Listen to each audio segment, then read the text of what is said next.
C'est très agréable de vous voir arriver de bon matin comme ça.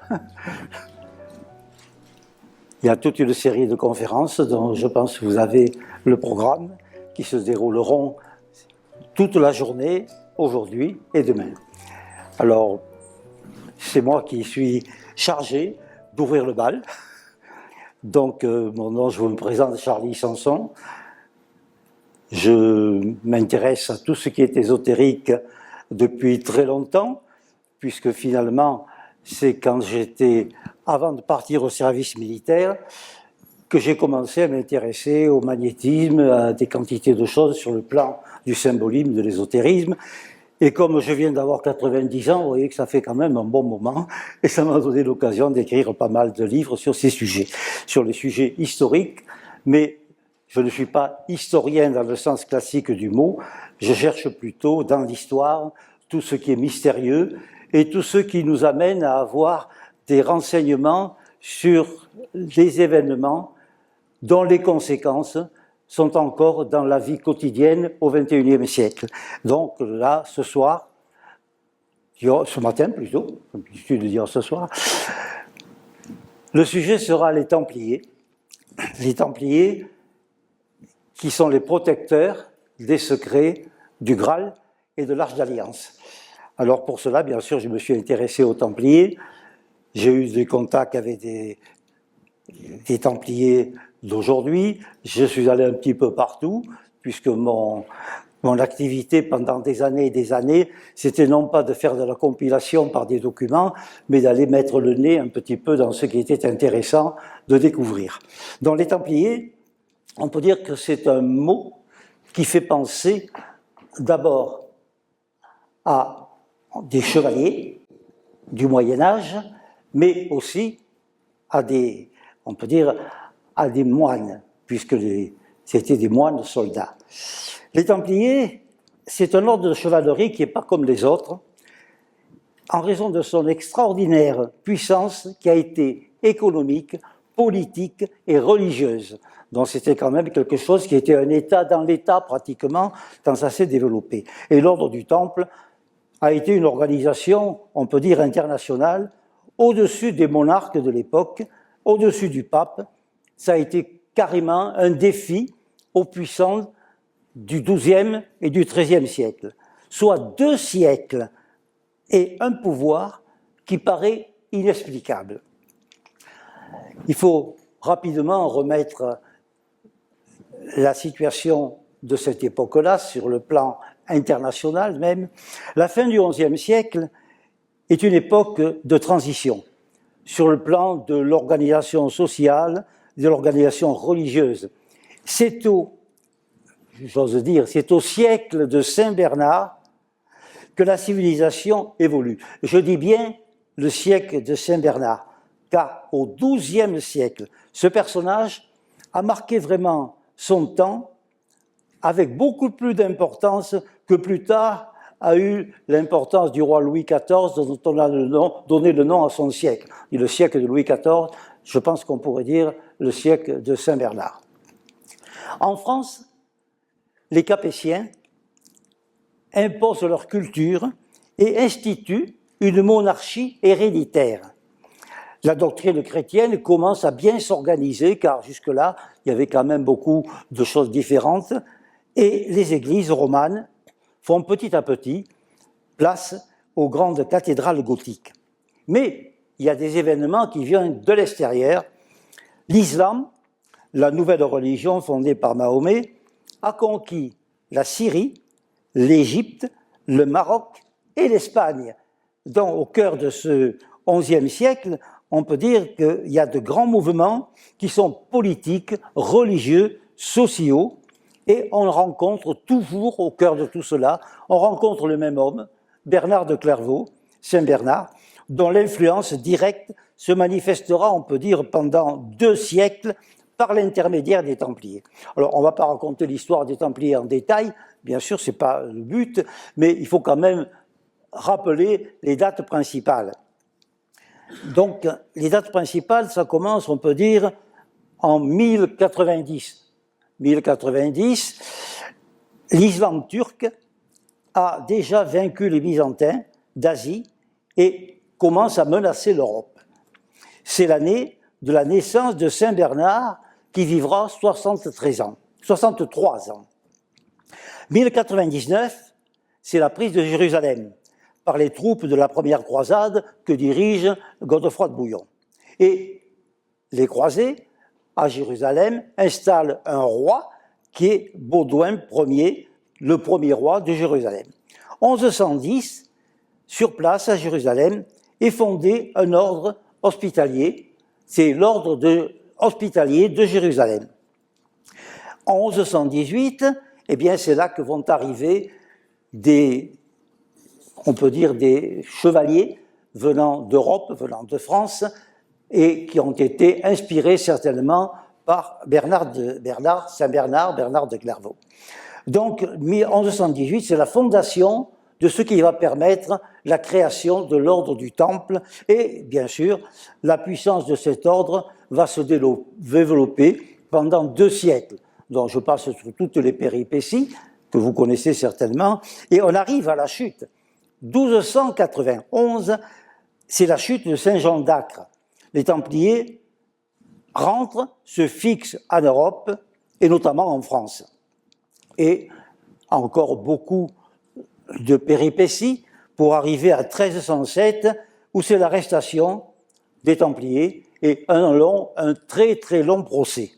Et puis, 1314, ça se termine avec le supplice du dernier grand maître de l'ordre du Temple, Jacques de Molay. Voilà un raccourci rapide, dont 2 siècles d'existence officielle et bien des mystères autour de leur puissance qui défient le pape, qui défient les rois, et ils ont amassé une fortune extraordinaire et des trésors encore recherchés, avec une influence bien sûr politique dont on ressent quand même toujours les effets, car si on étudie bien les causes et les effets, comme l'a bien précisé Hermès Trismégiste, il y a toujours des causes qui produisent des effets, et des effets qui deviendront les causes ensuite pour d'autres effets. Et depuis l'ordre du Temple, on peut l'étudier et on s'en rend compte. Des secrets, ils ont eu de multiples énigmes sur tous les plans. Sur tous les plans, on retrouve des secrets chez les Templiers, sur le plan politique, bien sûr, sur le plan religieux, sur le plan social, d'organisation de la société, sur le plan ésotérique et économique, mais également sur le plan scientifique, car ils ont fait preuve de moyens d'action qui nécessitaient une science différente de celle de leur époque. Et enfin, c'est l'annonce d'une résurgence pour notre époque pratiquement. Donc on va aborder ce chapitre-là, des Templiers à la recherche de moyens scientifiques venant de très très loin dans le passé. On va commencer en se rendant dans un monastère de Bourgogne au début du XIIe siècle. Donc, en 1112, nous sommes au mois de mai, et un jeune chevalier vient frapper à la porte du monastère de Cîteaux, qui est en Bourgogne. Ce monastère de l'ordre des Bénédictins a sa maison mère à Cluny. Ce jeune chevalier, qui n'a que 22 ans, est un noble, mais un noble de haute lignée. Il est né en 1090 au château de Fontaine-les-Dijon, et son nom c'est Bernard de Fontaine.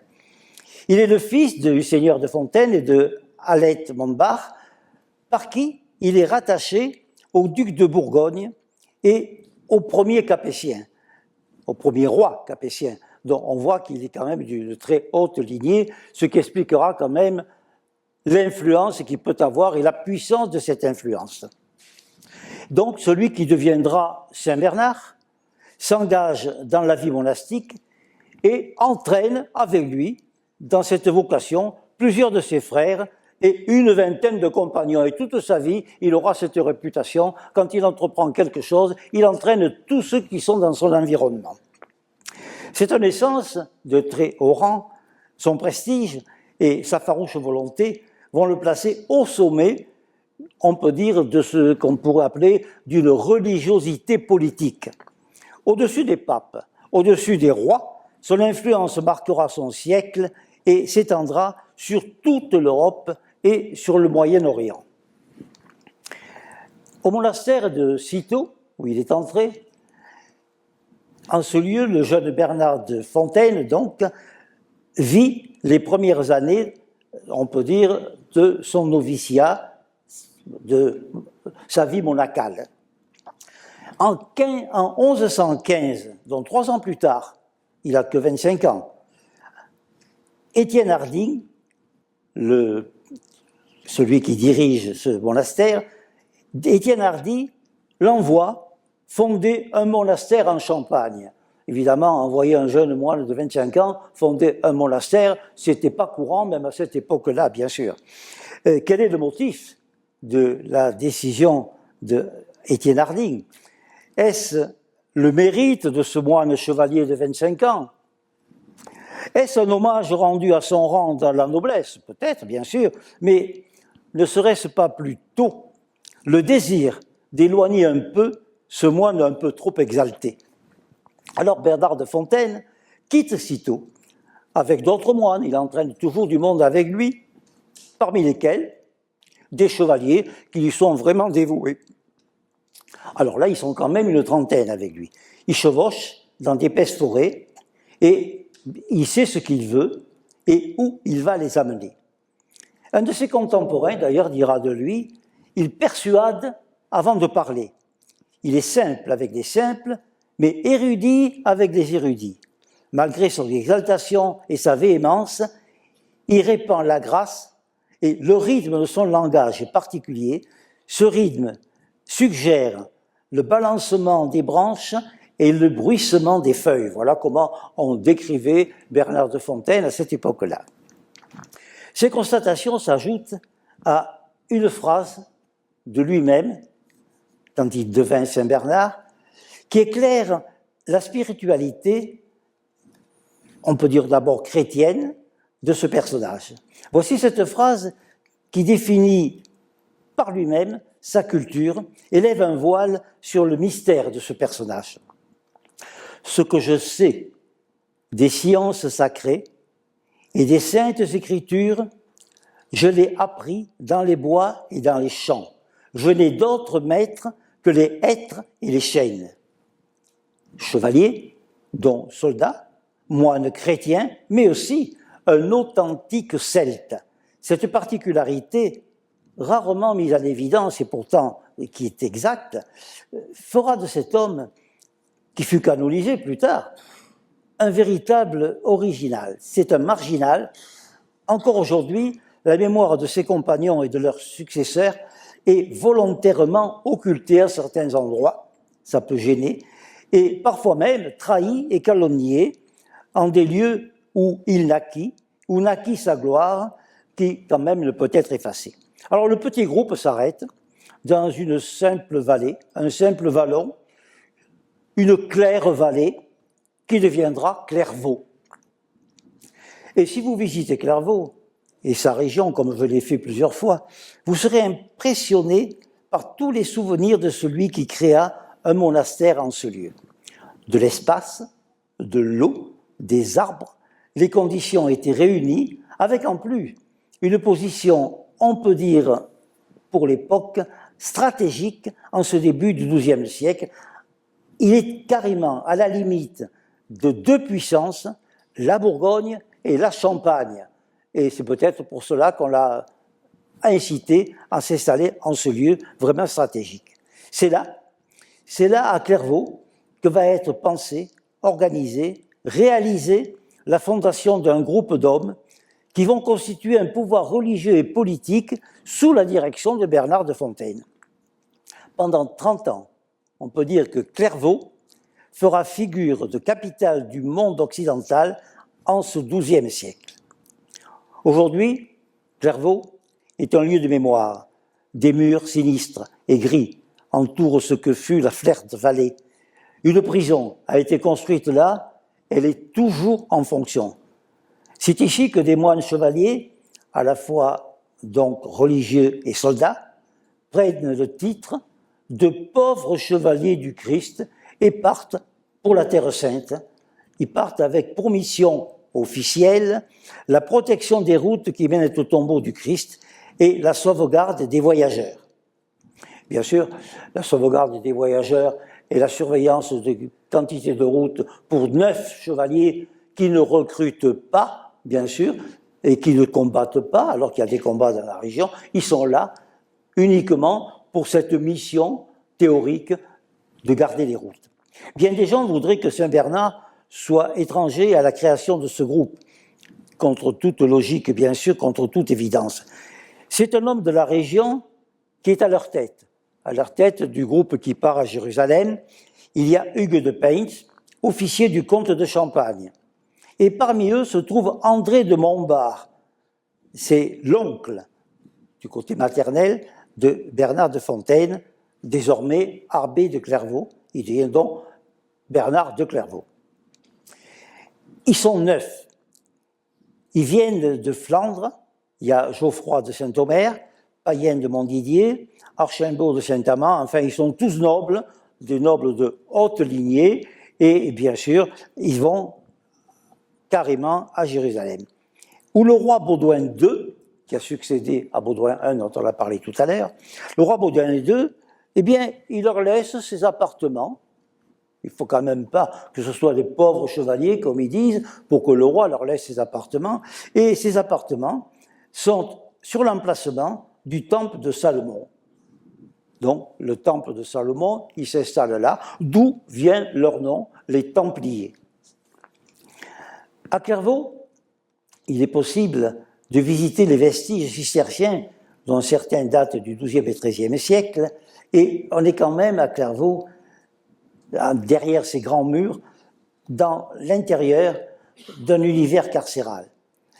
Et alors là, c'est curieux, quand on fait des recherches sur l'origine de l'ordre du Temple, on trouve à Clairvaux une librairie dont la visite précède, avant de parcourir le site de Clairvaux.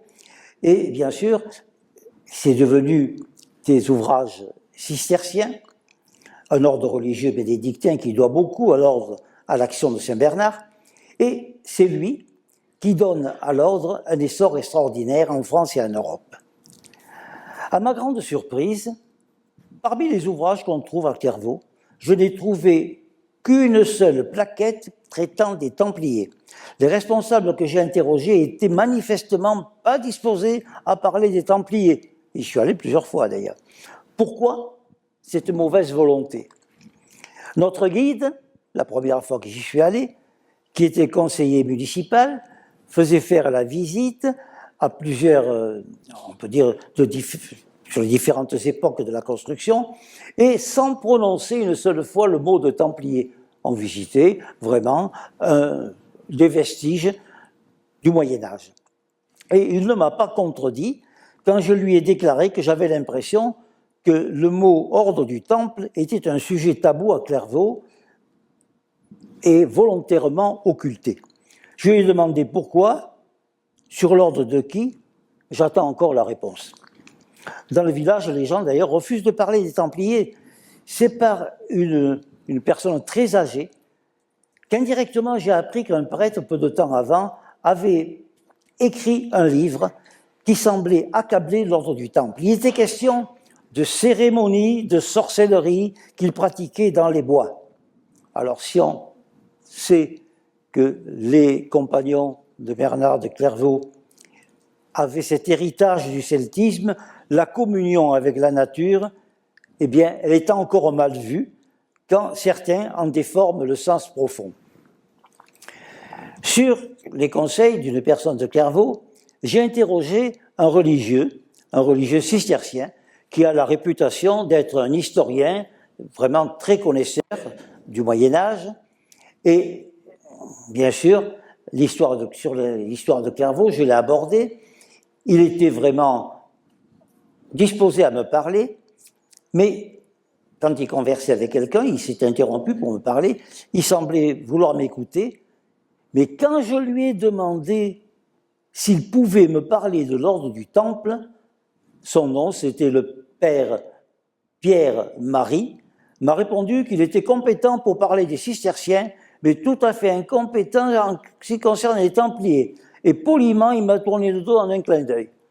Je trouve que c'est quand même curieux quand on essaie d'avoir des renseignements sur une puissance de cette époque-là. Alors, l'ordre des cisterciens se développait, bien sûr. Saint Bernard de Clairvaux est probablement, grâce à lui, à l'intervention matérielle des Templiers, dont les relations furent très riches, importantes et, bien sûr, on peut dire presque universelles. À Clairvaux, eh bien, on peut dire, c'est la conjuration du silence. Si vous avez l'occasion d'y aller, essayez de leur faire parler des Templiers, vous serez vraiment bien servi. Malgré les vestiges des activités agricoles des Templiers, les fermes agricoles, les celliers aux moines, les lieux-dits et tout le côté artisanal tel que les forges templières, on n'en parle pas, c'est comme interdit. Mais revenons à Jérusalem, où les 9 chevaliers sont installés ailleurs que dans des bâtiments chrétiens, dont pourtant il y avait des places disponibles, mais il leur est attribué 2 mosquées, Koubet el-Sakra et el-Aqsa, où le roi Baudouin II vivait, mais qu'il leur abandonne. Ce sont les appartements du roi qu'ils occupent.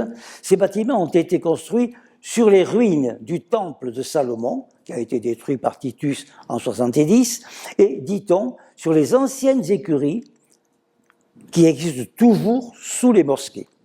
Alors, un croisé allemand, plus tard, Jean de Wasbourg, a écrit « Ces écuries étaient si grandes et si merveilleuses qu'on pouvait y loger plus de 1000 chameaux et 1500 chevaux. » C'était quand même pas un lieu étroit.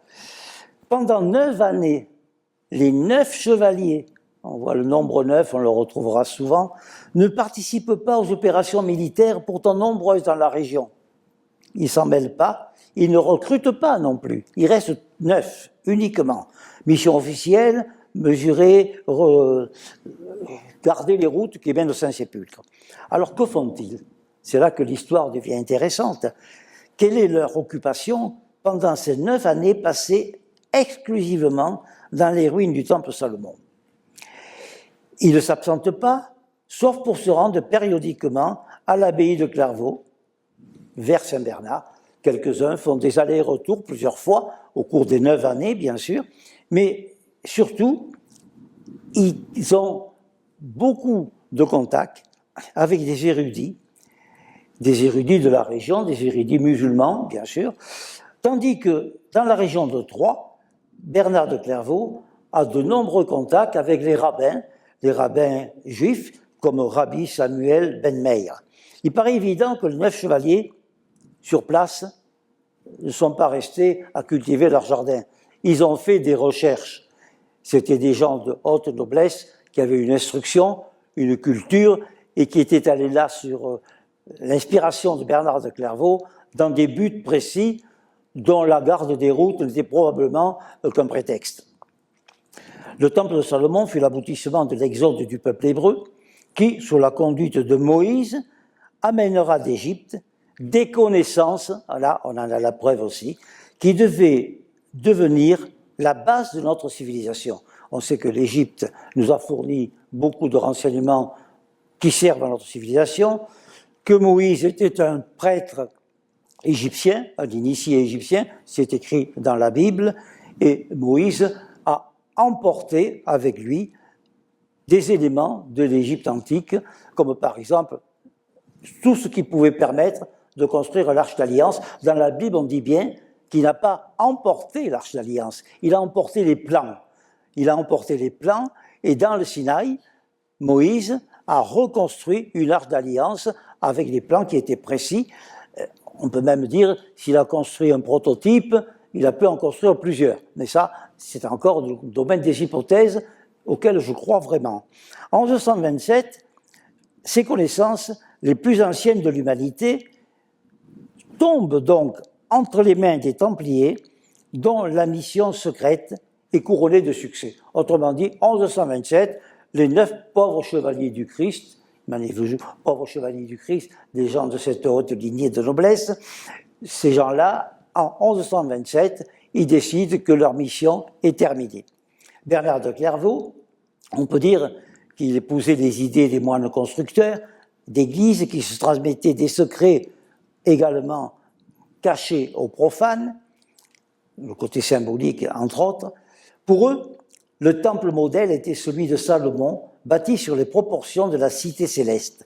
Découvrir les lois qui avaient été utilisées pour construire le temple de Salomon ne pouvait se vraiment réaliser que sur son emplacement à Jérusalem, mais de plus.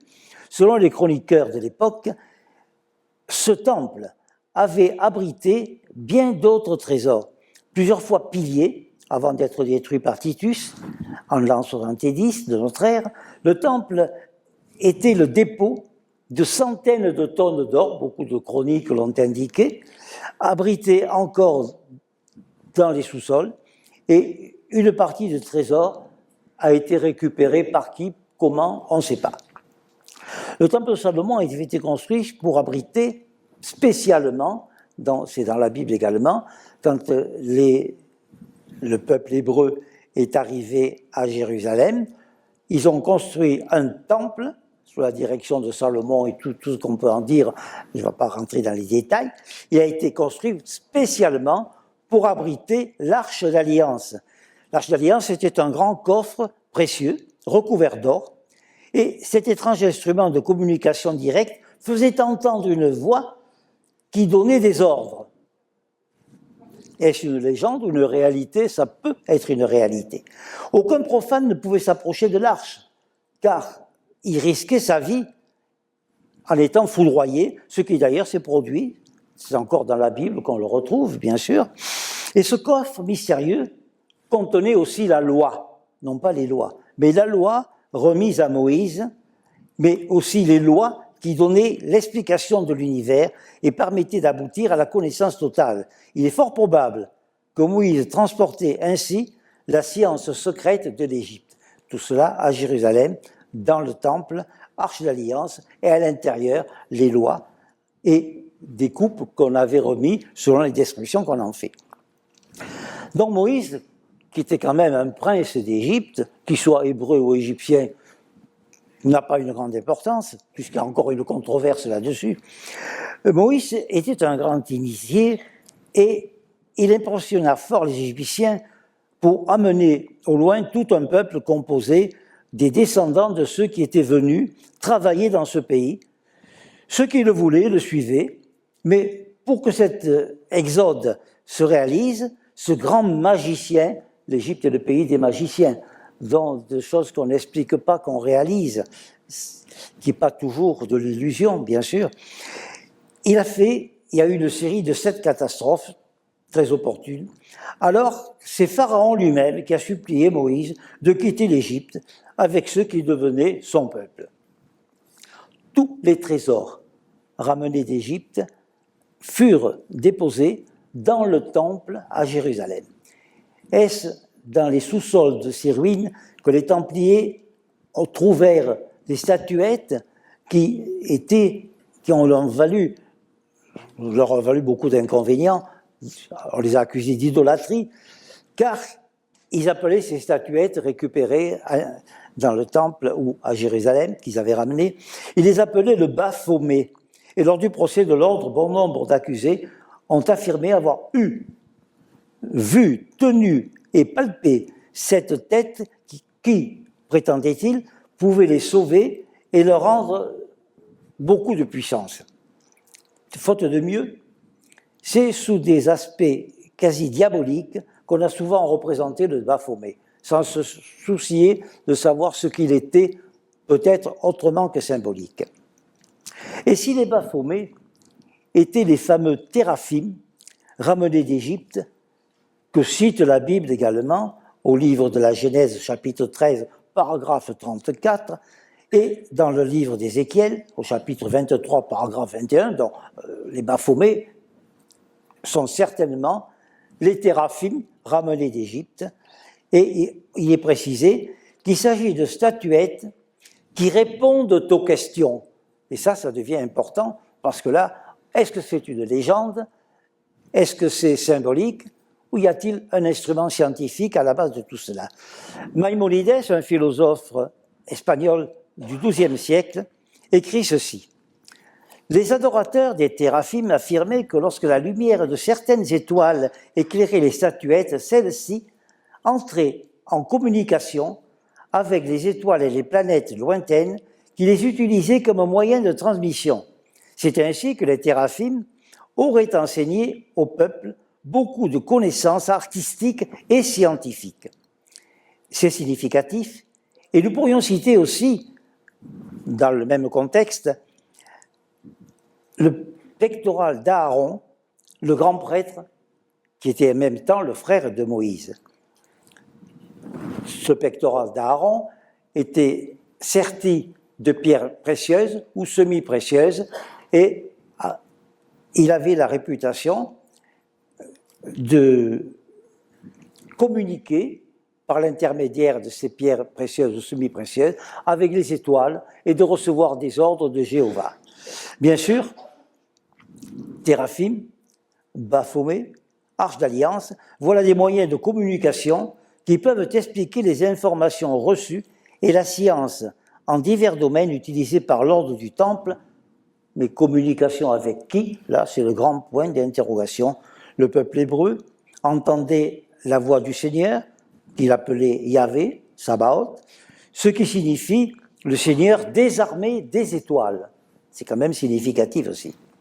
Donc, ce petit Baphomet ressemble étrangement à une statue que j'ai photographiée au-dessus du portail de l'église Saint-Méry plutôt, à Paris. Il y a encore des souvenirs des Baphomets des Templiers. Dans une civilisation, peut-être civilisation disparue d'avant les glaciations, réfugiés dans des étoiles, dans des planètes, civilisation extraterrestre, tout ça, ce sont des hypothèses, des points d'interrogation. Mais par l'intermédiaire de l'ordre du Temple, y a-t-il eu des contacts avec le peuple hébreu qui a favorisé l'évolution de l'humanité vers une renaissance qui est venue peu de temps après l'ordre du Temple, artistique et scientifique. Il est bon de préciser que le beau Baphomet a pour signification le souffle du Père. Dont les 9 chevaliers de 1118 ont accompli leur mission et lorsqu'ils rentrent en France 9 ans plus tard, encore 9, l'ordre du Temple va pouvoir vraiment se développer.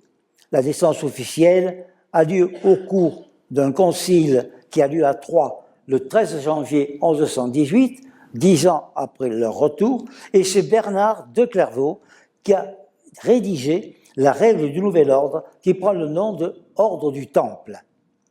Un concile pour créer un ordre, le fait ne s'était jamais produit et ne se reproduira plus depuis. Dès lors, là, le recrutement est intense. Le recrutement est intense et on peut dire que les plus grands seigneurs entrent au temple et les dons se multiplient, la puissance s'établit. Une puissance, on peut dire, affichée. Car curieusement, l'ordre du temple ne dépend pas du pape, ne dépend pas du roi. Il a sa liberté d'action, mais puissance occulte dans la réalisation d'un mystérieux dessein. Et là, on n'est que dans des hypothèses, mais on a quand même des idées là-dessus. Les Templiers vont bientôt être des milliers. Seul un tout petit nombre connaît et transmet les terribles secrets, les importants secrets de l'ordre. Et de son abbaye de Clairvaux, il semble bien que Saint-Bernard ait fondé et dirigé la plus extraordinaire réalisation du Moyen-Âge. Grâce aux connaissances ramenées d'Orient, de 1130 à 1180, des églises dites gothiques sont construites en utilisant de nouvelles lois du nombre. Le nombre d'or est partout présent dans ces édifices par lesquels, au moyen de symboles, les constructeurs font certaines révélations. Saint Bernard, ce saint chrétien qui affirmait avoir eu pour seul maître les hêtres et les chênes, cet homme des forêts et de la claire vallée, est réellement l'héritier spirituellement du celtisme. Cependant, il a réellement étudié avec des rabbins qui étaient surtout dans la région de Troyes, et Clairvaux, c'est pas très loin de Troyes, bien sûr. Ils l'ont informé à très haut niveau, à l'époque où la Kabbale se constituait dans le midi de la France. Il faut savoir que la Kabbale, qui était diffusée uniquement par voie orale, à partir du XIIIe siècle, elle commence à être mise à l'écrit, et ça s'est passé notamment à Lunel, à Narbonne et à l'Espagne.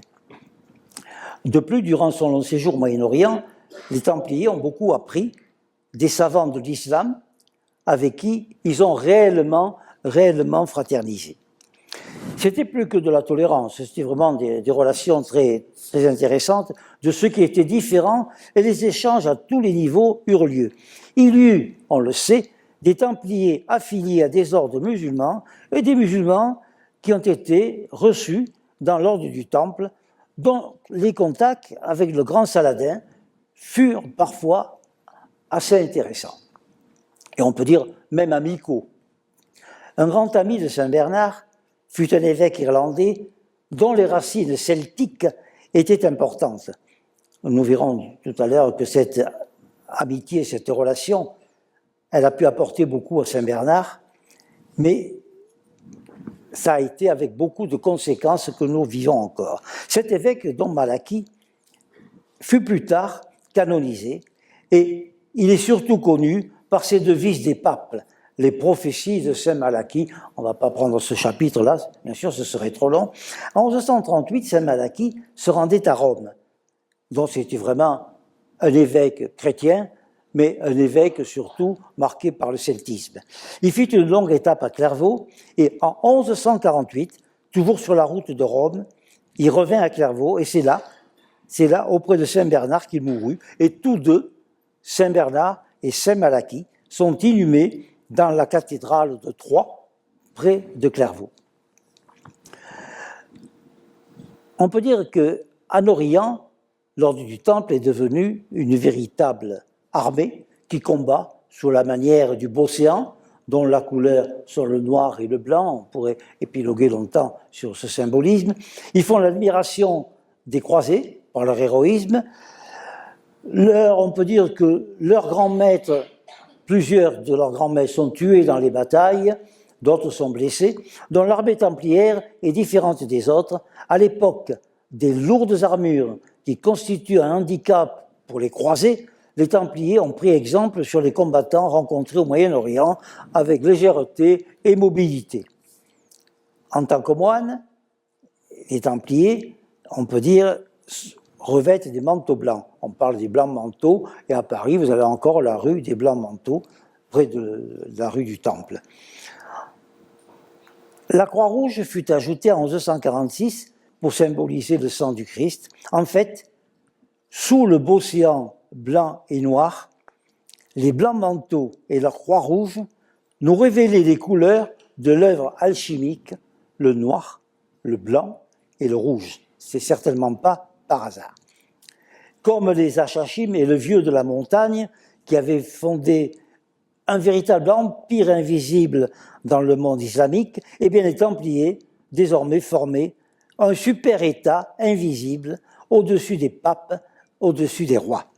Mais chez les Templiers, le secret était toujours présent, et il l'est encore sur les obédiences templières qui existent. Un grand maître secret n'est connu que des hauts dignitaires tout le temps qu'existe l'ordre du Temple. De même, les règles dans l'ordre du Temple, elles sont nombreuses, mais la plupart sont secrètes et on n'a pas conservé vraiment tous les textes. Il y a un texte quand même qui est significatif à ce sujet, qui a été écrit, qu'on a. Un Templier avait écrit ceci: il y avait au chapitre général de l'ordre une règle secrète qui, si, pour son malheur, quelqu'un la voyait, fût-il roi de France, 1000 craintes n'empêcheraient ceux du chapitre de le tuer à l'instant.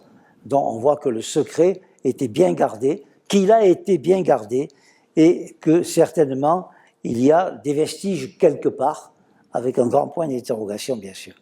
On ne voit que l'écorce de l'arbre bien sûr, en plus des trésors ramenés de Jérusalem, trésors matériels, à la suite des 9 années de recherche sur l'emplacement du temple de Salomon, et ensuite sur les combats menés sur place, il y a eu vraiment des révélations reçues des ordres chrétiens, des ordres musulmans, qui en Terre Sainte avaient, dit-on, beaucoup de renseignements sur l'origine du christianisme, la personnalité de Jésus, et là, bien sûr, ça a laissé pas mal de problèmes en suspension dans l'ordre du Temple.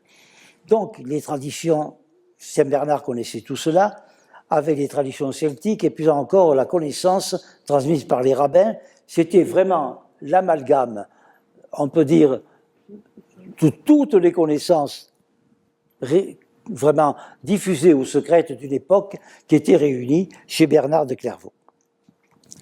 L'image bien connue de 2 hommes sur un cheval, quand on parle des Templiers, 2 hommes sur un cheval, on leur attribue cette image et on disait que c'était parce que les pauvres chevaliers du Christ étaient vraiment trop dans la misère pour se payer un cheval chacun. Il faut dire que, étant donné la noblesse de ces 9 chevaliers, ça ne prend pas vraiment dans la réalité. Donc, 2 hommes sur un cheval, c'est quand même quelque chose d'un peu particulier. Et ces 2 hommes sur un cheval, c'est peut-être quelque chose qui est intéressant à étudier. Elle se prête à plusieurs interprétations.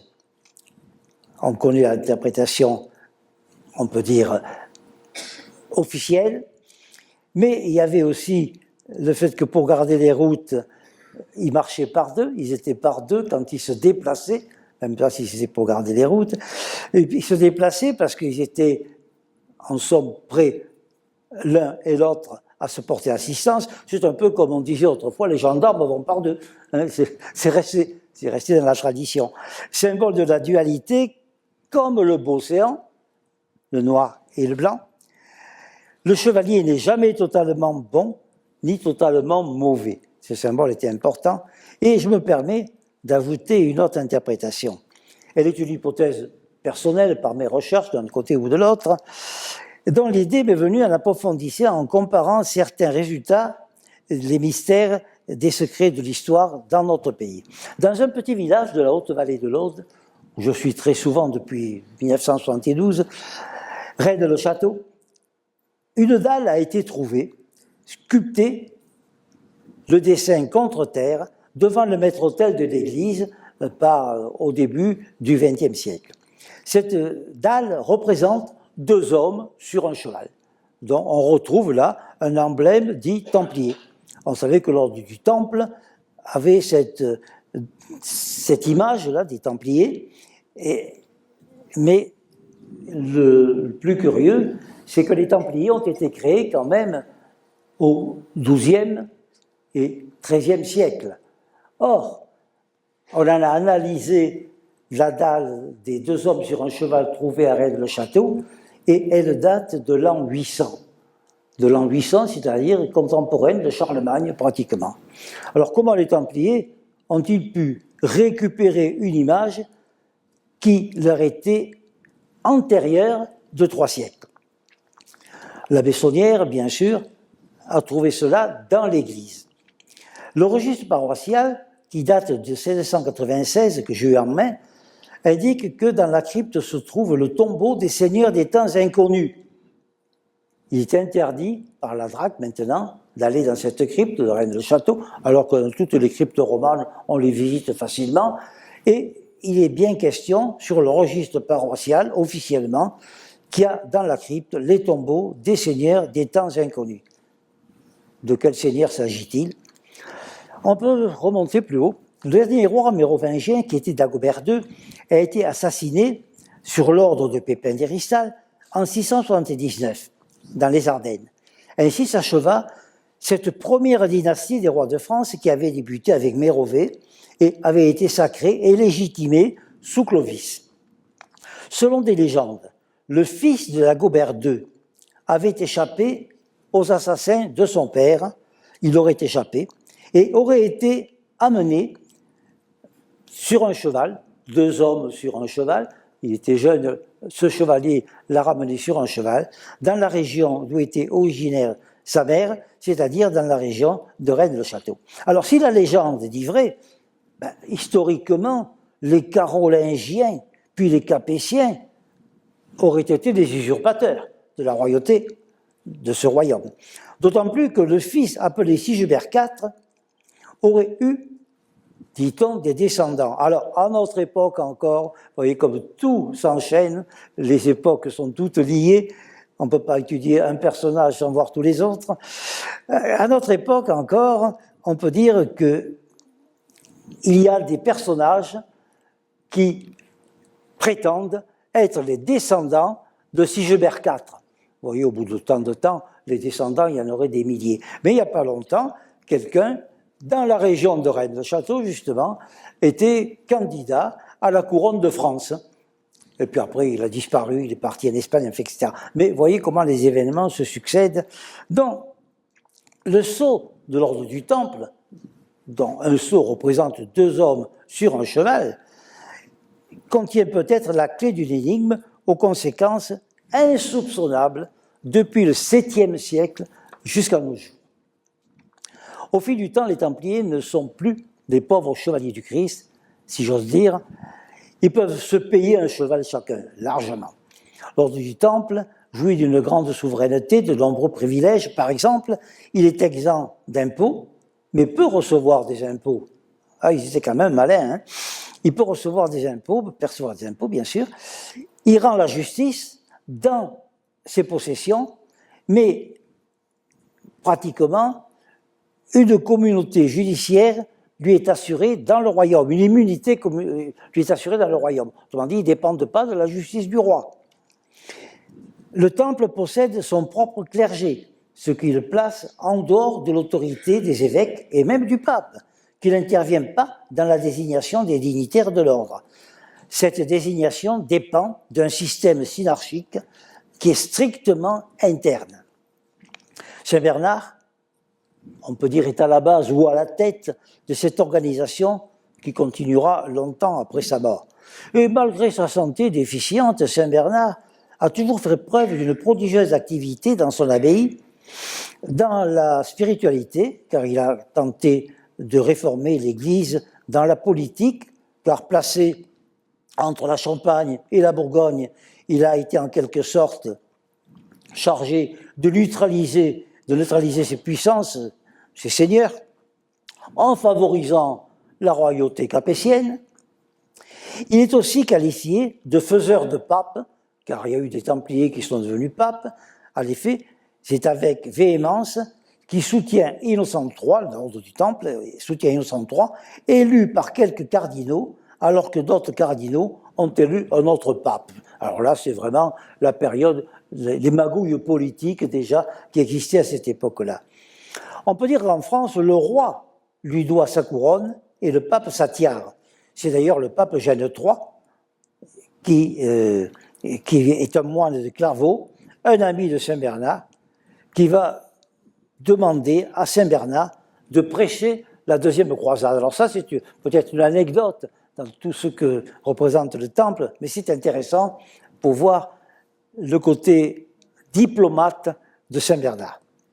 Nous sommes en 1146, c'est à Vézelay, sur la colline où se rassemblent les pèlerins qui partent à Saint-Jacques de Compostelle, que le jour de Pâques, on peut dire, Bernard de Clairvaux, qui est encore jeune bien sûr, commence l'intervention pour arriver à recruter, non pas des Templiers, mais on peut dire des croisés. Alors si vous connaissez Vézelay, c'est assez encore bien conservé, la basilique, et c'est de l'esplanade qui domine toute la région, que l'éloquence de Saint-Bernard, on peut dire, envoie sa parole et électrise la foule de plusieurs dizaines de milliers de personnes à cette époque-là, depuis l'église de Vézelay, donc cette église où on détient les reliques de Sainte-Madeleine. Souvent dans ces choses-là, c'est Sainte-Madeleine qu'on retrouve, on n'a pas le temps d'en parler bien sûr. La basilique de Vézelay ne mesure que 7 mètres de moins en longueur que Notre-Dame, donc c'est quelque chose de très important. Hein. Donc, Saint Bernard, qui prêche la deuxième croisade pour recruter des croisés, Saint Bernard est souvent accusé d'arrière-pensée à propos de cette croisade. À cette époque, la chevalerie est composée en France comme ailleurs de toutes sortes de gens en majorité pas très recommandables. Plus tard, certains Templiers n'échappèrent pas à cette déchéance. Déjà Saint Bernard les décrivait ainsi, à l'époque de Vézelay. Cheveux tondus, poils hérissés, couverts de poussière, noirs de fer, noirs de halle et de soleil. Ces hommes pensent que la guerre est un plaisant métier et sous le prétexte de servir la chrétienté, ils sèment des destructions et des désordres. Alors si on regarde bien les événements, il est fort possible que Saint Bernard, dans son ardeur à prêcher la croisade, ait réalisé une arrière-pensée consistant à se débarrasser et à débarrasser la chrétienté de cette foule en l'envoyant se faire massacrer en Palestine. Et ça, on sait que à Vézelay, cette fois-là, après le prêche de Saint Bernard, les gens se bousculaient pour demander à porter la croix, à devenir croisés pour partir au Moyen-Orient. Et bien sûr, on sait que dans tous les tissus qui étaient là, on a découpé des croix, car on n'en avait pas assez. C'est ce que disent toutes les chroniques de l'époque. Alors ce n'est plus un départ mystique, comme pour la première croisade avec Godefroy de Bouillon. Non, le 12 juin 1246, ce sont 100 000 Français et 100 000 Allemands, dit-on, et quelques chevaliers d'autres nations qui partent pour cette deuxième croisade, avec la croix, bien sûr, obligatoire. Ils ne sont pas transportés par mer, ce qui aurait été beaucoup plus facile, bien sûr, puisqu'ils pouvaient partir par la Méditerranée, longer les côtes italiennes, et c'était facile. Non, ils ne sont pas transportés par mer, et cette horde parcourt de vastes régions où elle soumet les populations au pillage, bien que croisés, ils n'hésitaient pas. À tel point, vraiment, que les populations prennent les armes contre les croisés. Et malgré l'héroïsme des Templiers, ceux qui parviennent en Palestine font massacrer pour la plupart. De revers en revers, ce sera, après la 8e croisade, la perte de Saint-Jean d'Acre en 1291, le retour des Templiers en Europe et l'installation notamment en France. En fait, depuis bien longtemps, depuis Saint Bernard, leur mission secrète semblait vraiment accomplie. Sur cette terre de Palestine, qu'ont-ils vraiment découvert? À Jérusalem, dans la région, les 9 premiers chevaliers n'ont pas combattu, il faut le rappeler, ils ont cherché, ils étaient au-dessus du temple, des ruines du temple de Salomon. N'oublions pas que de multiples cachettes, là-bas, conservent encore aujourd'hui d'importants vestiges et documents. On sait actuellement qu'il y a eu des souterrains qui ont été découverts à Jérusalem, que des archéologues avaient commencé à exploiter, à chercher. Ils ont été murés et actuellement, l'État d'Israël interdit toute recherche dans, on peut dire, ces cavités qui sont sous les mosquées et sous l'ancien temple de Salomon. Et pas très loin, c'est dans les grottes de ces déserts qu'en 1947 ont été découverts les manuscrits de la mer Morte, dont nous ne connaissons que ce qu'on a bien voulu nous en dire. La France des Templiers, en France, les Templiers construisent leur siège central, le Temple de Paris, après avoir occupé de modestes, on peut dire, enclos. Un siècle plus tard, l'ordre possède un territoire correspondant au tiers de la superficie de Paris. Donc, ils ont une puissance extraordinaire, ils sont riches, ils sont très riches. À la mort de Saint-Bernard, avec pour titre officiel seulement abbé de Clairvaux, eh bien, son abbaye compte 700 moines, a donné naissance à plus de 60 monastères. Il a fallu plus que des dons pour réaliser cela. La prolifération des monastères cisterciens continuera vraiment à progresser. Pour leur part, les Templiers multiplieront les commanderies et leur ordre possédera plus de 9000 maisons, ce qui nécessite une organisation unique, on peut dire, pour le Moyen-Âge. En avance, d'au moins 500 ans sur leur temps, les Templiers affranchissent des ouvriers, des maçons, et ceux-ci, maçons affranchis, ce qui donnera plus tard le nom de francs-maçons, participent à la construction des cathédrales qui contiennent encore, fixés dans la pierre, de nombreux messages. À Saint-Gilles notamment, pas très loin d'ici. Ce sont les Templiers qui ont inventé la banque. Ils ont inventé la banque parce que ce côté les intéressait beaucoup. Et alors que les brigands dépouillaient les voyageurs sur les routes, ils sont arrangés pour avoir des maisons templières toutes distantes au maximum d'une journée de cheval. Et celui qui partait avec des biens sur les routes, il déposait ses biens à son départ dans une maison templière, il recevait des billets, comme des chèques, il récupérait à une ou deux maisons plus loin, il récupérait ses biens. Donc c'était déjà la banque, parce qu'au passage, les Templiers prélevaient quand même pour leurs frais, un petit peu. Dans les Templiers, on laissait de multiples messages dans la société comme dans la reconstruction. On peut imaginer que le fondateur a lui aussi transmis quelque chose qu'il nous faut découvrir, comprendre et assimiler pour en bénéficier. Nous revenons donc à Clairvaux, près de Troyes, ville qui se trouve à quelques kilomètres de Payns et pas loin de Fontaine-les-Dijon, le pays natal de Saint-Bernard. Il semble que tout s'est constitué dans cette région couverte de forêts aux confins de la Bourgogne et de la Champagne. Du vivant de Saint-Bernard, chrétien de Troyes, dont Perceval le Gallois, on peut dire, ou la quête du Graal, il a écrit ça. Saint-Bernard est mort en 1153. En l'an 1200, c'est un templier bavarois, Wolfram von Ehrenbach, qui écrit le Parsival dont s'inspira Wagner. L'auteur de Parsival dit s'être inspiré d'un manuscrit arabe que possédait un moine de Clairvaux. Alors tout cela, bien sûr, ce sont des renseignements qu'on peut classer dans les hypothèses. Nous trouvons pêle-mêle la chrétienté, la Bible, le Coran et les légendes. On peut dire que c'est avec, pour seul lien, celui qui, à la même époque et sur les mêmes lieux, avait recueilli les éléments d'une connaissance qui devait en partie être due à l'ordre du Temple. Ce Graal dont il est question, alors on cherche de quoi s'agit-il? Est-ce qu'il y a des traces de quelque chose? Bien sûr, le Graal a des définitions à plusieurs niveaux. Ce n'est pas quelque chose de concret.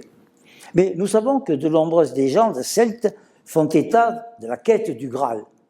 La quête du Graal, d'après Chrétien de Troyes, de nombreuses images l'ont illustré de façon, on peut dire, symbolique. Et Chrétien de Troyes, il faut le rappeler, quand on a commencé à parler de cette quête du Graal, c'est à l'époque, après Saint-Bernard, à côté de Clairvaux. Alors tenons-nous au texte, sans donner d'appréciation. Dans le récit de Chrétien de Troyes, le Graal est un objet mystérieux, un récipient, mais l'auteur ne nous dit pas ce qu'il contient. L'un des, on peut dire, de continuateurs de Chrétien de Troyes nous dit qu'il s'agit d'un calice contenant le sang du Christ, ce que la légende nous dit. Ensuite, au milieu du XIIIe siècle, une version qualifiée de cistercienne présente cette coupe comme l'écuelle qui servit à Jésus pendant la scène, la transmutation de vin en sang. Quant à Wolfram von Ehrenbach, il présente le Graal comme une mystérieuse pierre tombée du ciel, d'où de multiples ouvrages sur ce sujet, inépuisable.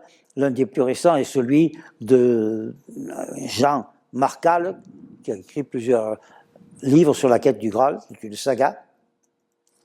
Alors le Graal, symbole réalité, c'est peut-être un objet, c'est peut-être un calice, c'est peut-être un côté historique en Paulin. L'origine, c'est peut-être la pierre verte qui ornait le front de Lucifer et qui était une arme dans le grand combat dont parlent toutes les cosmogonies des bons contre les mauvais anges. Et bien sûr, le Graal, c'est symbole ou réalité, mais dans les légendes, il y a toujours quelque chose dont il faut tenir compte. Il y a probablement les deux, pierre tombée du ciel, selon l'émeraude que naît le front de Lucifer, Ce cristal était une arme redoutable, utilisée dans des combats gigantesques dont font état toutes les traditions, et ça c'est curieux. Lutte des forces des ténèbres contre les forces de la lumière, conflit entre les bons et les mauvais anges, etc. Lucifer vaincu aurait perdu cette pierre verte, et les récits dans toutes les civilisations conservent un souvenir confus dont certainement il y a quand même des fondements. Alors cette pierre verte, ce Graal, une arme, c'est pas impossible. Et nous voyons tout le côté, non pas symbolique, mais scientifique de la pierre. On a vu que le Graal était placé dans l'Arche d'Alliance et que là, on entendait une voix qui donnait des ordres. On a vu que le pectoral d'Aaron était serti de pierres semi-précieuses et que par ces pierres, lui aussi, était en communication avec le Seigneur des étoiles, Jéhovah, selon l'expression de la Bible. On a vu également que les téraphim permettaient à ces adorateurs égyptiens d'être en contact à distance avec d'autres peuples ou d'autres dieux, etc. C'est quand même curieux, ces possibilités de communication que tout le long, de diverses façons, on donne aux pierres. Au XXe siècle de notre civilisation, quand on a inventé la radio pour communiquer à distance, eh bien on a utilisé une pierre semi-précieuse, la galène. Les premiers postes étaient des postes à galène. C'est quand même curieux aussi, ces possibilités que nous donnent les pierres semi-précieuses, et actuellement, dans toute la technologie moderne de l'informatique, même le cœur, on peut dire, d'un instrument, c'est quand même une pierre qui a pratiquement pas de volume, mais qui contient toutes les images, et tout ce qu'on peut y placer, d'images et de sons. Donc les pierres, c'est quand même pas une légende qu'elles aient des possibilités de nous servir scientifiquement. Je crois que ça c'est important, et on a actuellement, donc, avec les pierres, il faut quand même faire un petit bémol, les pierres que nous utilisons dans nos ordinateurs et autres sont des pierres qui ont été fabriquées par la technologie de notre époque et qui imitent les pierres naturelles. Si les pierres qui sont dans nos instruments ont toutes ces possibilités, conserver le son, conserver les images et nous les restituer, pourquoi les pierres qui sont dans les rochers, tout ce qu'on trouve dans les rochers, dans les bâtiments anciens surtout, n'aurait-elle pas cette possibilité? Et ça peut poser des questions pour des recherches à faire sur les maisons hantées, par exemple. Dans les vieilles maisons, on pourrait avoir l'impression que des pierres dans les murs ont enregistré des sons, ont enregistré des images, et puisque nos émotions sont aussi des vibrations, elles ont pu enregistrer des émotions, et sous des conditions qu'on ne connaît pas encore, parce qu'on a toujours mis le surnaturel au milieu, on ne l'a pas vraiment étudié, sous des conditions qu'on ne connaît pas, il est possible qu'on puisse un jour récupérer ces informations, des sons, des images, des émotions, qu'on retrouve un petit peu partout dans les châteaux qu'on dit hantés. Bon, je laisse ce côté-là, mais c'est un petit aparté qui a quand même son importance. Donc, Saint-Bernard a été à Troyes, et autour de Montségur également, il y a eu des recherches qui ont été faites sur le Graal, par les SS notamment, les SS pendant l'occupation entre 40 et 44, puisqu'on supposait que les Cathares avaient été en possession du Graal. Il y a eu pas mal de personnes qui ont cherché dans cette région, et il est quand même intéressant de se rendre compte que après la dernière guerre, alors que les nazis avaient beaucoup recherché le Graal, et bien après la dernière guerre, il y a eu quand même des gens venant d'Allemagne qui ont fait pas mal de recherches dans le domaine de Montségur notamment. Et comme je vais souvent là-bas, je connaissais très bien il y a quelques années Madame Coste, qui était l'hôtellerie du village de Montségur, et elle m'avait prêté son livre d'or, et un jour elle m'a autorisé à le photographier. Et j'ai une photo, entre autres, où on voit très bien un chevalier teutonique, donc allemand, avec tout le symbole c'est teutonique, avec derrière la silhouette du Python de Montségur avec son château caractéristique, et puis on voit des gens qui montent les mains vides d'un côté et qui redescendent les bras chargés de l'autre. Et tout le texte à côté est écrit en allemand. Donc c'est un groupe de Wagner, c'est écrit, le groupe de Wagner qui a signé sur le livre d'or de Montségur. J'ai photographié cela et quelques années après, étant avec des amis qui s'intéressaient à tout cela, j'ai demandé à la fille de Madame Coste, qui tenait à cette époque-là le restaurant et l'hôtel, de nous permettre de consulter le livre d'or. Elle m'a dit c'est impossible, on l'a prêté, on ne nous l'a pas rendu. Donc voilà un vestige important qui a encore disparu. Donc sous Saint-Bernard, c'est vraiment une mutation religieuse. Et Chrétien de Troyes a écrit donc sur le Graal, et déjà le titre de ce texte, Perceval ou le conte du Graal, a une signification précise. Perse, c'est livide, blanc, clair, et une couleur entre le vert et le bleu, et Val, c'est la vallée. Donc Perceval, c'est la claire vallée, la vallée verdoyante. La claire vallée désigne bien Clairvaux, bien choisi par Saint-Bernard et très proche d'un lieu à côté de Troyes qu'on appelle la forêt d'Orient. Alors, dans le conte du Graal, il est indiqué où se trouve le Graal. C'est Wolfram von Eichenbach qui écrit ceci à la fin de son livre. Au pays de Sauveterre. Alors, des pays de Sauveterre, il y en a une trentaine en France, là, c'est plus difficile. Voilà quelques idées, mais enfin, au pays de Sauveterre,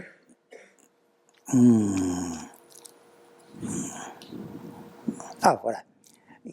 Il est une montagne que l'on nomme Montsalva. Alors, Montsalva, on ne trouve pas de Montsalva, mais en cherchant, et il dit, le roi Titurel a entouré cette montagne d'une muraille et construit au sommet le château du Graal. Cette indication a fait rechercher le Graal, notamment à Montserrat, près de Barcelone. J'y suis allé plusieurs fois, dans le monastère de Montserrat, où effectivement il y a des sculptures qui représentent le Graal, mais là, ça a été fait peut-être selon ces indications-là, mais pas antérieures. Et c'est quand même en Catalogne, en Espagne, qu'il y a tout ça. Et il y a quand même quelque chose de curieux dans notre région, ici, un grand poète qui a été quand même, avec pas mal de sciences ésotériques, on pourrait dire, Frédéric Mistral. Frédéric Mistral nous dit que la Cupo Santo nous vient des Catalans. C'est encore la même chose. Donc je pense que tout ça, il faut l'additionner, il faut rechercher, bien sûr. D'autres, notamment les Allemands, disent Montségur, bien sûr, et on peut trouver. Et il y a également un pays de Sauveterre, sur le Larzac, et à ce pays de Sauveterre, il y a un endroit qu'on appelle Montsalvage. Montsalvage, j'y suis allé plusieurs fois. C'est une petite église, tout petit, quoi, et c'est pas important. Et à Montsalvage, il y a des tertres, on peut dire des tertres, des petites collines qu'on dit artificielles. J'ai lu un curé qui a écrit sur ce côté-là et qui dit que ce sont les Romains qui auraient caché les trésors sous ces terres. Mais ça, c'est à Montsalvage, sur le Larzac. Et bien sûr, ce prêtre parle de terres artificielles. Et le lieu s'appelle, si vous allez sur le Larzac, c'est en montant du Millau, pas très loin, c'est Notre-Dame de la Salvage. Ça vaut le coup de l'étudier également. Et bien sûr, c'est là qu'à quelques kilomètres seulement, nous avons la forteresse, l'ancienne forteresse des Templiers, Sainte-Eulalie de Cernon. Alors que sur le Larzac, on vous présente des lieux templiers où il n'y a eu que les hospitaliers. Enfin, ça, c'est le côté commercial et touristique de la chose. Pour vous citer des anecdotes, c'est assez amusant. Alors, qu'a voulu dire Chrétien de Troyes, inspiré par Saint-Bernard, puisqu'ils étaient à côté quand même, en racontant l'histoire d'un objet magique apporté d'Orient dans cette région, décrite de telle façon qu'elle ressemble, et même dans les textes, elle est identique à la campagne de Champagne où nous trouvons Hugues de Payes et Saint-Bernard. Du vivant des Templiers, donc, et même, on peut dire, des moines de Clairvaux, ceux qui les côtoyaient dans la région de Troyes, ceux qui côtoyaient ces Templiers, ne pouvaient qu'admettre que le Graal avait été caché par les moines, les Templiers, dans une forteresse enchantée de la région. Alors, à la fin du conte du Graal, c'est quand même curieux, celui de Perceval, on peut dire que le Graal est emporté dans des contrées d'Orient, au fond d'une forêt enchantée, qui le cachera désormais aux yeux des hommes. Et là, nous sommes dans la forêt d'Orient, ça s'appelle forêt d'Orient. Cette forêt d'Orient, on va le dire rapidement, elle appartenait aux Templiers, pas loin de Clairvaux, dans la région de Troyes. Elle est immense. On a les vestiges de plusieurs commanderies templières autour de la forêt et on a les vestiges des maisons templières qui entouraient tout cela. Actuellement, une partie de la forêt est un lieu touristique avec un lac, parce qu'il y a beaucoup de lacs, on fait de la voile, etc. Mais il y a une partie qui a été quand même conservée, dont le bois des Templiers. Actuellement, vous pouvez visiter la forêt d'Orient et le bois des Templiers. Et ce bois des Templiers, quand on lit les textes, c'est assez curieux parce que la forêt d'Orient était un lieu immense, au XIIIe siècle, c'était un lieu immense où les Templiers avaient fait beaucoup de travaux, on pourrait dire des grands travaux. Ils avaient fait des grands travaux et ils avaient notamment créé des lacs. Alors l'histoire officielle nous dit que c'était pour conserver le poisson qu'ils conservaient dans les lacs. Mais la forêt d'Orient, avec ses lacs, était pratiquement presque un marécage. Dès qu'il pleuvait, tout était difficilement praticable. C'était un marécage et on ne pouvait pas traverser la forêt comme ça. Et les Templiers, bien sûr, qui étaient autour et dans la forêt, avaient fait des chemins sur des lignes de crête. Et sur ces lignes de crête, on pouvait quand même traverser la forêt d'Orient. Et évidemment, on était repérés tout de suite. Les gens qui voulaient passer dans la forêt, ils étaient repérés tout de suite. Alors, pourquoi ces étangs? Pourquoi tout ce qui a été fait dans la forêt d'Orient, avec des travaux importants avant la possibilité de surveiller? C'est quand même curieux. Il semble que les Templiers aient placé en ce lieu quelque chose qui est caché et qu'ils voulaient conserver.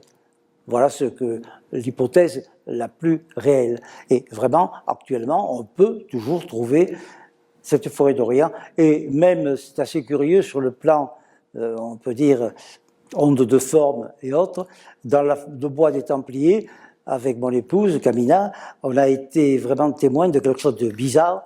Dans une allée, sous les arbres, on a vu au loin une lumière, comme si quelqu'un avait une lampe. On l'a photographié, on l'a filmé, j'ai les documents, et ça a duré 5 bonnes minutes. Et puis on est allé sur ce chemin jusqu'à l'endroit où on avait vu la lumière, et là, c'était toujours couvert par les arbres, il n'y avait pas de possibilité d'un rayon de soleil, et le chemin tournait carrément à droite. On n'a jamais eu, bien sûr, d'explication. Dans ces lieux, on a eu quand même pas mal de choses intéressantes. Et bien sûr, ça nous fait penser à la phrase de Bernard de Clairvaux: « Vous trouverez plus de choses dans les forêts que dans les livres. Les arbres, les pierres vous apprendront ce que les maîtres ne sauraient enseigner. Pensez-vous que vous ne puissiez sucer le miel de la pierre, l'huile du rocher le plus dur? J'aurais tant de choses à vous dire, c'est à peine si je me retiens. » Donc, Saint Bernard, au départ, avait des connaissances que la science de l'époque ne pouvait pas véhiculer, qui étaient pour lui un secret. Et quand il dit cette phrase, « J'aurais tant de choses à vous dire, et c'est à peine si je me retiens », ça me fait penser à une phrase qu'on retrouve dans les évangiles, qu'a utilisé également Nostradamus dans ses textes: « Ne donnez pas de perles aux pourceaux, car ils en feraient mauvais usage, ils risqueraient de se retourner contre vous. » Et je pense que là, Saint-Bernard a été prudent, il avait à nous communiquer, il avait beaucoup de choses à nous apprendre, mais il a préféré rester discret. Et je crois que ça, c'est intéressant, quand on sait tout ce que les Templiers avaient à nous apprendre. Il faut voir, on n'en a pas parlé là, c'était pas le sujet réel, mais les Templiers, on sait très bien qu'ils avaient des routes dans toute la France. Et ces routes convergeaient toutes, non pas vers Paris, mais vers La Rochelle. Il y avait le grand port de La Rochelle. Ils avaient vraiment une flotte importante, et elle avait l'impression, cette flotte, d'être dirigée en face vers les Amériques. Et ce qu'on sait, c'est qu'à l'époque des Templiers, où l'argent, la monnaie, et en même temps, on peut dire le métal, l'argent était rare, et bien c'est à l'époque des Templiers que tout d'un coup, l'argent a été un peu partout en Europe, on en avait partout. Et dans les légendes qu'on retrouve notamment au Mexique, on sait très bien qu'à cette époque-là, il y avait des Européens qui allaient exploiter les mines d'argent du Mexique. Si on regarde bien, par l'Irlande, l'Islande, et passer par le Groenland de l'autre côté, pour les navigateurs, les Vikings et autres de l'époque, et pour les Templiers avec leur flotte, c'était pas impossible, loin de là. Et à partir, après les Templiers, c'est là que le métal d'argent s'est répandu vraiment en Europe. C'est certainement quelque chose qui est aussi caractéristique. Tout cela, c'est assez éloquent, et on ne va pas l'approfondir, mais ce qui est important, c'est que les Templiers ont affiché, alors que Bernard était un homme modeste, ils ont affiché leur richesse, une richesse orgueilleuse, ils ont prêté de l'argent au roi, le roi dépendait d'eux. Enfin, ça a créé vraiment des haines et des conflits contre les Templiers. Alors, le pape ne voulait pas être soumis aux Templiers, puisque eux n'étaient pas soumis au pape. Le roi devait de l'argent aux Templiers, si bien que le roi voulait faire un seul ordre entre les Templiers et les Hospitaliers, dont son fils serait le grand maître. Vous voyez, le côté politique, religieux, le côté économique, ça ne change pas. Hein. À toutes les époques, c'est à peu près la même chose. Hein. Et on peut dire qu'à cette époque-là, ça a créé une ignominie. On peut dire que les Templiers ont quand même trop affiché leur richesse, et le roi Philippe le Bel, qui est quand même pas un enfant de cœur, si j'ose dire, hein, le roi Philippe le Bel, qui était sans scrupules, a fait un procès aux Templiers. Et les Templiers ne se sont pas défendus comme si ça avait été le moment d'arrêter. Donc les Templiers ont été arrêtés en 1307. Il y a eu un procès où on les a accusés de tout. On ne va pas parler de ce procès parce que ce n'est pas le but. Et en les accusant de tout, on est arrivé à les supplicier, à mettre sur le bûcher des quantités de Templiers.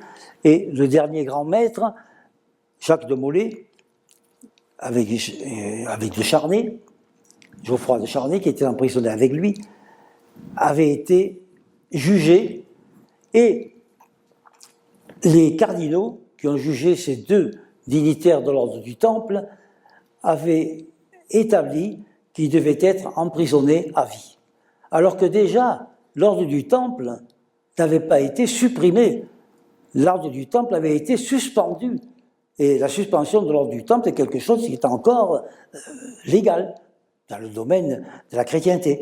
Donc, Geoffroy de Charnay, Jacques de Molay sont condamnés à vie, et le soir même de leur procès, il y a le roi Philippe le Bel qui intervient, et sans avertir les cardinaux, sans avertir le pape, il sort de leur prison ces deux condamnés et ils envoient au bûcher. Ils les envoient au bûcher carrément. Donc c'est carrément un crime.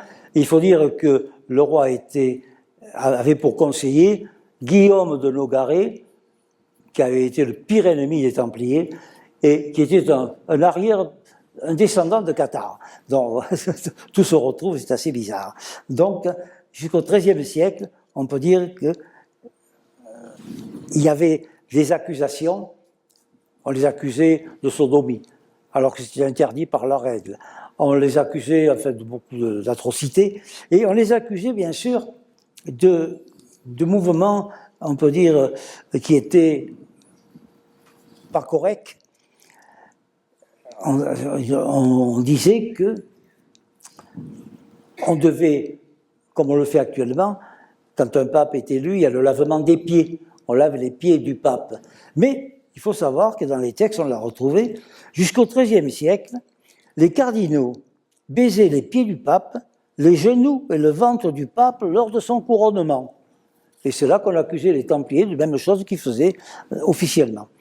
Donc, on peut dire que tout ça, ça a été abouti à un procès qui a permis de supplicier le grand maître de l'ordre du Temple, et Jacques de Molay a, soi-disant, lancé une prophétie pour indiquer que ceux qui avaient causé sa perte, le roi Philippe mourrait tant de temps après, le pape tant de temps après, et il avait donné la date et également les conseillers du roi.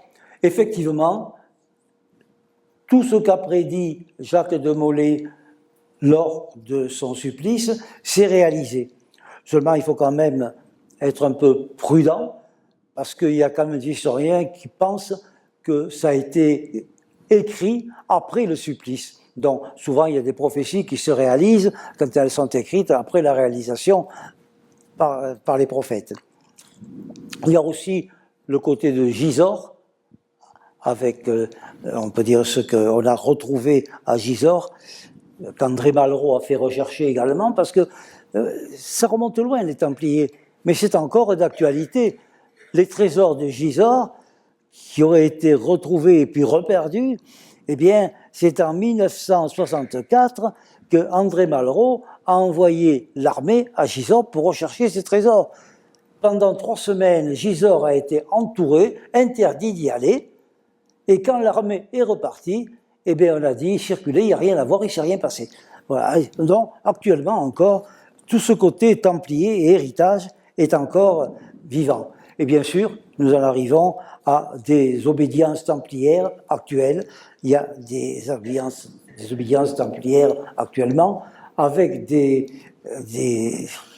on peut dire des résurgences, entre guillemets. Et ces obédiences templières recherchent le grand dessein. Alors là, c'est encore autre chose. Le grand dessein des Templiers, qui était celui d'unir toute, non pas l'Europe, mais tout le bassin méditerranéen sous la bannière des Templiers. Évidemment, ce n'était pas acceptable par les rois qui étaient là, ce n'était pas acceptable par le pape, puisque c'était un pouvoir au-dessus du sien. Donc, faire pratiquement, pas une Europe, mais le bassin méditerranéen uni par les Templiers, ce serait le grand dessein. Mais il est curieux de constater que certains rois, après les Templiers, se sont intéressés à cela, notamment Henri IV. Henri IV qui avait quand même une mentalité assez intéressante, puisque souvent, il disait une phrase, empruntait cette phrase aux Templiers, souvent il disait « Vivez fraternellement les uns avec les autres ». Et Henri IV allait entreprendre une campagne, une guerre donc, pour unir des gens qui auraient pu créer donc ces États-Unis autour de la Méditerranée. Donc, c'est quand il avait prévu cela qu'Henri IV a été assassiné, comme par hasard. Et il a été assassiné alors que dans son carrosse, il y avait près de lui le duc d'Épernon. Et on sait très bien que quelques jours avant, il avait une altercation véhémente avec ce duc d'Épernon, qui était quand même un petit-neveu du conseiller du roi Philippe le Bel. Donc, tout se tient là, et à partir de là, bien sûr, on sait que ce grand dessein qu'on a prêté à Henri IV, qu'on a prêté aux Templiers, c'est devenu quelque chose qui est encore une hypothèse, mais qui est toujours présent à notre époque. Alors, je crois qu'à notre époque, quand même, il y a également des prédictions où on dit qu'il y aura une résurgence vers la fin du XXe siècle, au début du XXIe, mais depuis plus de 50 ans, il y a des idées qui font leur chemin, qui préparent la résurgence. Donc je crois que là, nous sommes dans un domaine historique qui nous donne des conséquences de cette puissance des Templiers qui revient jusqu'à notre époque, conséquences sur le plan économique, sur le plan social, sur le plan religieux et également sur le plan scientifique, puisqu'on a quand même de grandes raisons de croire que les Templiers ont eu connaissance de moyens scientifiques et technologiques dont encore notre civilisation n'a pas découvert les secrets. Voilà, je crois qu'on va arrêter là puisque c'est l'heure prévue. Je vous remercie d'avoir écouté et j'espère que ça vous aura intéressé au point de rechercher vous-même encore, car c'est quelque chose qui est inépuisable. Merci. Et